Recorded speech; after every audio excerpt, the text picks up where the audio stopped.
என் சத்தம் அவங்களுக்கு என்ன பண்ணுது? கேட்குது. ஆனால் என்ன பண்ணுறாங்க அவங்க? கேட்காத மாதிரியே தூங்குறவனை உசிப்பிடலாம், தூங்குற மாதிரி நடிக்கிறவனை உசுப்ப முடியாது. அதே போல் கேட்கலன்றவனை கேட்க வச்சிடலாம். ஆனால் அது கூப்பிட்டும் கேட்டும் கேட்காத மாதிரி நடிக்கிறவனுக்கு இந்த ஞானம் எதுவுமே செய்ய முடியாது.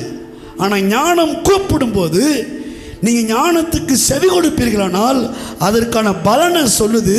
ஐஸ்வர்யம், கனம், நிலையான பொருள், நீதி, தீர்க்காயுசு, செல்வமும் கனமும், அடுத்து சமாதானமும், அதன் வழிகள் எல்லாம் இனிதானவைகள்.